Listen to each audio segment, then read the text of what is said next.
ओम शांति। तो आज 1 मई 2020 है। लॉकडाउन का 38th डे है भारत में। और हम थोड़ी सी अवेयरनेस की बातें और करते हैं अपने आप से। हमने 4 महीने पूरे कर लिए इस साल। ये 5वें महीने की शुरुआत है। 4 महीने पूरे हो गए मीन्स पूरे साल का 33% या 1/3 हमने ऑलरेडी क्रॉस कर लिया है। तो आज का दिन हमारे लिए इंट्रोस्पेक्शन करने का भी दिन है कि इन 4 महीनों की रिजल्ट क्या रही है। 1/3 साल हमने कवर कर लिया है। तो इस 33% टाइम में पूरे साल के या 1/3 टाइम में हमने क्या पाया, क्या हमने किया, कितना समय हमने सफल किया, कितने हम आगे बढ़े। तो शुरू के ये जो 4 महीने रहे हैं काफ़ी अनसर्टेन रहे, काफ़ी डिफरेंट तरीके के रहे सबके लिए। कुछ लोगों के लिए थोड़ी प्रॉब्लम्स भी आई, कुछ लोगों के लिए एक ये बहुत गोल्डन चांस था और बहुत अच्छे से बहुत भाई बहनों ने इसको यूज़ भी किया है। योग के भी बहुत गहरे अनुभव किए, ज्ञान की गहराई में जाने का भी ऐसा मौका मिला जो आज से पहले कभी नहीं मिला था। और जिनकी इस समय में अविनाशी कमाई हुई है उनकी स्थिति ही अलग है, उनके चेहरे की चमक ही अलग है।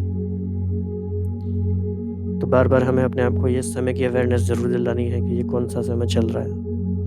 इस समय का बहुत गायन बाबा ने किया है। अंत के भी अंत का समय है ये, अविनाशी कमाई करने का समय है। तो 4 महीने हमारे हो चुके हैं ऑलरेडी। तो अभी आज हम बात करेंगे कि हमें अगले 2 महीने में क्या करना है। आप सोचेंगे कि हम 2 महीने की बात क्यों कर रहे हैं। 2 महीने की बात हम इसीलिए कर रहे हैं क्योंकि अव्यक्त बॉडी रिवीजन का जो प्रोजेक्ट चल रहा है आजकल, तो अगले 2 महीने में हम 1983 की मुरलीज कवर करने वाले हैं सभी भाई बहन। तो थोड़ा गहराई से समझ लेते हैं कि हमारे पास कवर करने के लिए क्या क्या है, कैसे करना है। तो सबसे पहले हम आते हैं 1983 में कितनी मुरलीज हैं टोटल, राइट। टोटल मुरलीज हैं 56। अगर इस मुरली का PDF देखा जाए तो 1 से लेके आप देखेंगे 56 इसमें अव्यक्त मुरलियाँ हैं, ठीक है। 56 अव्यक्त मुरली हैं प्लस कुछ संडे वगैरह होते हैं। संडे को हम 86 की मुरली पढ़ रहे हैं आजकल।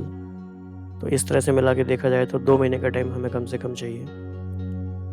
तो किस दिन कौन सी मुरली पढ़नी है इसका डिटेल्ड प्रोग्राम हमें मिलता है जो प्रोजेक्ट चल रहा है अव्यक्त मुरली क्लब का।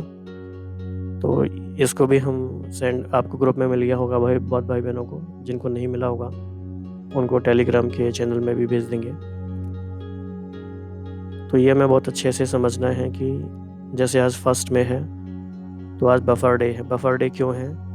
क्योंकि अप्रैल के महीने में हमने जो मुरली पढ़ी 1982 की, उसका चार्ट सबमिट करने का आज दिन है। तो जब इस लिंक पे आप क्लिक करेंगे तो आप चार्ट सबमिट कर सकते हैं। इसमें ये बताना होता है कि आपने पूरे महीने में कितने दिनों की मुरली पढ़ी, आपने कितने दिनों तक पॉइंट्स नोट किए मुरली के, और आपका विशेष अनुभव क्या रहा। ये सारे एक्सपीरियंसेस आपके कंपाइल होकर स्पार्क विंग के पास जाते हैं हेडक्वार्टर्स में। तो ये क्योंकि ये प्रोजेक्ट है तो प्रोजेक्ट रिपोर्ट जब पब्लिश होती है तो उसमें ये बात देखी जाती है कि किस तरह से भाई बहनों ने इसमें इन्वॉल्वमेंट लिया और कितनी सफलता से कार्य किया है। तो 82 की मुरलियाँ भी बहुत सारी पढ़ने से रह गई हैं बहुत भाई बहनों की, तो उसको भी कवर करने का दिन है आज, प्लस चार्ट सबमिट करने का भी दिन है। कल से हम क्या करेंगे? कल से हम 1983 की पहली मुरली पढ़ना शुरू करेंगे। जैसे कि बाबा ने कहा कि डबल विदेशी बच्चों से बाप दादा की रोरीहन। कई बार हमें लगेगा कि बाबा डबल विदेशी बच्चों से बात कर रहे हैं तो इसमें हम क्यों सुनेंगे, हमें क्या करना है। लेकिन ऐसा हमें कभी भी गलती नहीं करनी है। बाबा किसी से भी बात करें, कोई भी बात करें, बाबा की हर लाइन में कुछ ना कुछ कमाल है, कुछ जादू है। तो इस कारण से हम मुरली ना छोड़ें कि बाबा ने डबल विदेशियों से बात की है, या बाबा ने कुमारों से बात की है, या बाबा ने किसी विंग के साथ बात की है। बाबा ने कहीं भी किसी से कोई भी बात की है, वो हर बात हमें पता होनी चाहिए। तो किसी भी टाइटल पे कभी नहीं जाना है, हमें सारी ही मुरली उतनी ही इंटेंसिटी के साथ पढ़नी है जैसे कि हम कोई भी मुरली पढ़ते हैं। फिर 3 मई को संडे आएगा। संडे को हम संडे वाली मुरली पढ़ेंगे, यानी कि 86 की सेकंड मुरली पढ़ेंगे, इसीलिए बफर डे है इस प्लान के अकॉर्डिंग। 4 मई को निरंतर सहज योगी बनने की सहज युक्ति। इन मुरलियों में इतना खजाना है, इतना रस है, इतना आनंद है, मज़ा ही मज़ा है, तो हर दिन आपको पढ़ना ही है। 5 मई को हम पढ़ेंगे व्यर्थ को छोड़ समर्थ संकल्प चलाओ। 6 मई को हम पढ़ेंगे समर्थ की निशानी है संकल्प बोल कर्म स्वभाव संस्कार बाप समान। फिर 7 मई को है स्वदर्शन चक्रधारी ही चक्रवर्ती राज्य भाग्य के अधिकारी। फिर है सहज योगी और प्रयोगी की व्याख्या। 10 संगम पर बाप और ब्राह्मण सदा साथ साथ। दैन दाता के बच्चे बन सर्व को सहयोग दो। फिर बफर डे है यानी संडे है। संडे को फिर हम 86 की मुरली पढ़ेंगे। अगेन मंडे को विश्व शांति सम्मेलन की समाप्ति समारोह अनमोल महावाक्य और संदेश। देन सब सदा उमंग उत्साह में रहने की युक्तियाँ। ये टॉपिक शायद बहुत भाई बहनों के लिए बहुत इंपॉर्टेंट होगा, क्योंकि कई भाई बहनों के ये प्रश्न आते रहते हैं कि कभी योग नहीं लगता, कभी ज्ञान में रुचि नहीं आती, कभी उमंग उत्साह नहीं होता, क्या करें। तो बाबा ने ज़रूर इस मुरली में कुछ गहरे गहरे राज बताए होंगे। फिर है शांति की शक्ति। फिर है दिलाराम बाप का दिलरुबा बच्चों से मिलन। फिर है संगम युग पर श्रृंगारा हुआ मधुर अलौकिक मेला। फिर है विश्व के हर स्थान पर आध्यात्मिक लाइट और ज्ञान जल पहुंचाओ। फिर उसके बाद है गीता पाठशाला चलाने वाले भाई बहनों के सम्मुख अव्यक्त महावाक्य। फिर बफर डे यानी संडे होगा। देन कुमारियों को भट्टी में प्राण अव्यक्त बाप दादा के मधुर महावाक्य। फिर है कन्याओं के ग्रुप में प्राण अव्यक्त बाप दादा के मधुर महावाक्य। देन प्रथम और अंतिम पुरुषार्थ। तो कितनी इंटरेस्टिंग हेडलाइन है कि पहला पुरुषार्थ और अंतिम पुरुषार्थ क्या है। फिर है सर्व वरदान आपका जन्म सिद्ध अधिकार है और माताओं के प्रति अव्यक्त बाप दादा के 2 अनमोल बोल सहज पुरुषार्थी के लक्षण।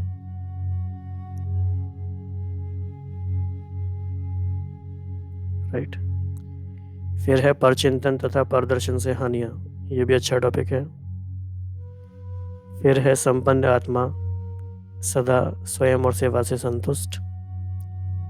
देन कर्मातीत स्थिति के लिए समेटने और समाने की शक्तियों की आवश्यकता।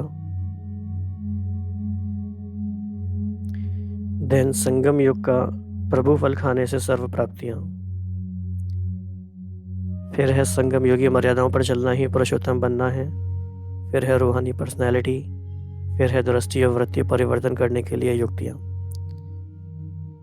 तो हमारे दिल में बहुत खुशी होनी चाहिए, बहुत उमंग उत्साह होनी चाहिए, जैसे कि हमें हीरों की खान मिल गई है और हमें बस हीरे समेटने ही समेटने हैं पूरे महीने। तो बहुत मज़े की बात है ये। और इस मुरली का प्रीफेस जगदीश भाई जी ने क्या लिखा है वो भी हम पढ़ लेते हैं। तो जनवरी 1983 से दिसंबर 1983 तक की वाणियों का संग्रह आपके हाथ में है। इसमें योग स्थिति को उच्च बनाने, व्यवहार का संपूर्ण दिव्यीकरण करने और परोपकार तथा लोक सेवा द्वारा स्वयं भी दूसरों के आशीर्वाद का पात्र बनने और एक नए दिव्य समाज का निर्माण करने आदि के बारे में बहुत ही उत्तम शिक्षाओं का और युक्तियों का उल्लेख है। तो कितनी सारी बातें हैं। अपनी स्थिति को अच्छा बनाना, बिहेवियर मॉडिफिकेशन और सेवा के द्वारा कैसे हमें दुआएं कमानी है उसके बारे में भी। तो कुछ शिक्षाएं हैं, कुछ युक्तियां हैं। बाबा का एक एक शब्द अनमोल रहस्यों से भरा हुआ है। एक एक बोल से बच्चों के प्रति अति स्नेह टपकता है। क्या बात है, वाह, बड़ी अच्छी लाइन है ये। बाबा का एक एक शब्द अनमोल रहस्यों से भरा हुआ है। एक एक बोल से बच्चों के प्रति अति स्नेह टपकता है। बाबा चाहते हैं और उनकी आशा है कि हम शीघ्र बाप समान बन जाएं। ये वाड़ियाँ न केवल अपने में एक अनमोल खजाना है, बल्कि पवित्रता, दिव्यता, शांति, शक्ति, आनंद और अन्य सब प्रकार के खजानों के लिए चाबी है। इन वाड़ियों को पढ़ते पढ़ते आत्मा उड़ने लगती है। इन वाड़ियों को पढ़ते पढ़ते आत्मा उड़ने लगती है। यदि इन वाड़ियों को बार बार पढ़ा जाए और दृढ़ता में से धारण में लाया जाए तो शीघ्र ही आत्मा उड़ती कला में जा सकती है। तो बहुत अच्छी बात है। तो हमें एक और बात ये मिल गई, अगले 2 महीने में अगर हमारी अभी उड़ती कला नहीं है पहले से, तो हमें उड़ती कला में जाना ही है इन 2 महीनों में। और जिनकी उड़ती कला है उनको औरों को भी ले जाना है। तो इन वाणियों में बाबा ने विशेष कुमारों के लिए, कन्याओं के लिए, बच्चों के लिए, माताओं के लिए तथा अधर कुमारों के लिए अनमोल शिक्षाएं दी हैं। इन वाणियों में कितने ही हीरे और रत्न भरे पड़े हैं। वे पढ़ने, मनन करने और धारण करने योग्य हैं, ताकि आत्मा स्वरूप स्थित होकर उड़ती कला का अनुभव कर सके। तो ये तो हमने समझ लिया कि हमारा अगले 2 महीने में हमें क्या करना है। ये अभी हमने मेगा डिस्कस किया। इस तरह से जून का प्लान भी है, ये भी आपको पूरा मिल जाएगा।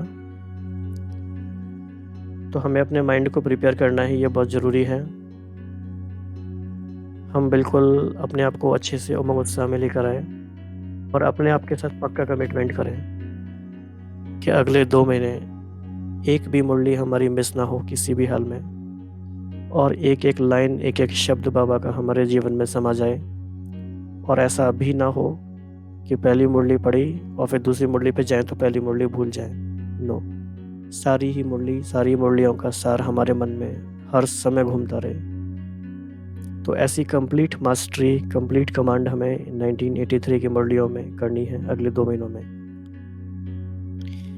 तो जो भी भाई बहन इस बात को सुन रहे हैं और जिनको लगता है कि यस 100% पूरी की पूरी 56 मुरलियाँ हम अगले 2 महीने में जैसे कि कहें तो घोल के पी जाएंगे, वो हमारे नस नस में समा जाए, हमारे ब्लड में चली जाए। भैया इस लेवल तक पहुंचना है। जो पूरे कमिटेड हैं ऐसा करेंगे तो वो ज़रूर अपना कमेंट बॉक्स में नीचे अपनी कमिटमेंट जाहिर करेंगे और लिखेंगे 100% we will do it, 100% we will do it.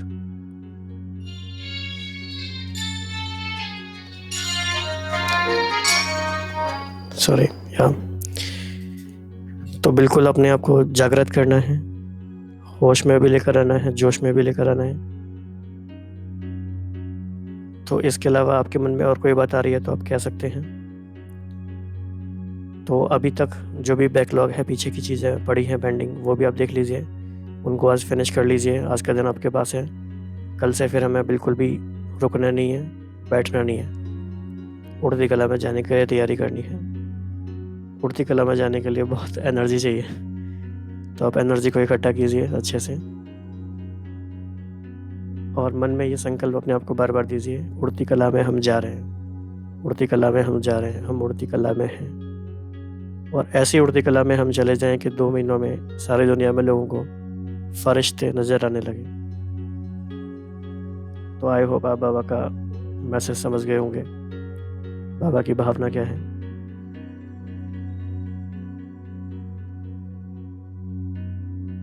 इसके अलावा कुछ और एडिशनल चीज़ें बीच बीच में आती रहेंगी, तो वो भी हम डिस्कस करते रहेंगे। लेकिन ये हमारा मेन प्लान है, फोकस प्लान है 1983 की मुरलीज for next 2 months। I hope that is clear for all of you. तो बाबा के साथ बैठ के अभी 2 मिनट में आप ये कमिटमेंट पक्का कीजिए। बाबा को मनी मन में इस बात के लिए आप धन्यवाद भी दीजिए कि बाबा ने आपको अगले 2 महीने भी दिए। ओम शांति।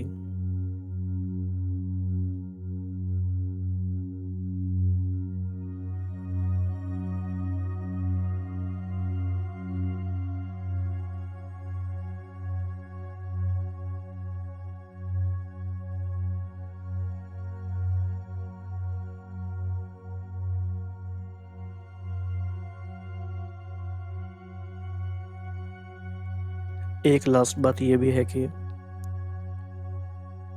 जो भी भाई बहन अव्यक्त मुरली क्लब के किसी भी ग्रुप में नहीं हैं और जुड़ना चाहते हैं, तो वो अपना मोबाइल नंबर कमेंट बॉक्स में नीचे लिख दें, तो उनको ऐड करा दिया जाएगा। Thank you.